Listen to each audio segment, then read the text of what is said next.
Here's the truth about Christopher Columbus. Historically, he's been venerated with over 6,000 locations in the US, but revisionists have tried to spread lies about this man, and here's why they're wrong. First, they attack his motivations, but contrary to popular opinion, Columbus was not in it to get rich. In fact, he was in it to spread the gospel through evangelism. Even a very outspoken critic of Christopher Columbus, Bartolomé de las Casas, said he desired and was eager for the conversion of these people, and that in every region the faith of Jesus Christ be planted and enhanced.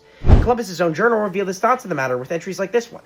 And Columbus himself believed that God was hastening the end of the world with the gospel being preached in foreign lands. He made his desires very clear when he wrote, "Of this voyage I hope in our Lord will be the greater glory of Christianity." But the truth is that Columbus was at least partially motivated by gold, because he wanted to fund another crusade to reclaim the Holy Land. He said to King Ferdinand and Queen Isabella, "All profits of this enterprise may be sent in the conquest of Jerusalem." And in another letter to the Spanish monarchs, he argued for the restitution of the Holy Temple to the Holy Church.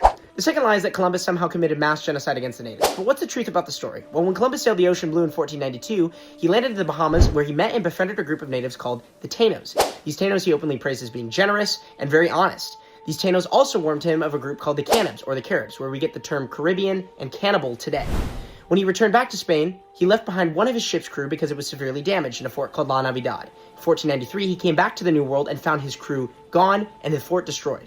The Taínos told him that the Cannibs had come and eaten his men, and naturally he sought justice for them. To put in perspective how evil the Cannibs truly were, one of the villages Columbus found, he found 50 women that were used as a food farm for the Cannibs. They would impregnate the women and eat the babies.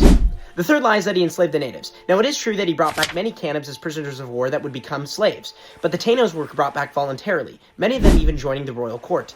He's also accused of sex slavery, but this is not true. His men, unfortunately, were practicing such things, but not with his approval. In fact, even 5 Spaniards were hung for committing atrocities against the natives and rebelling against his rule when he was the governor. And of these men, he said, they did not deserve the baptism in the eyes of God or man.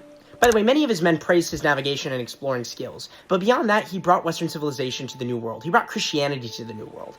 And his methods were not unjust, they were righteous. His motivations were not selfish, they were selfless. And his historical impact was not minuscule, they were Herculean.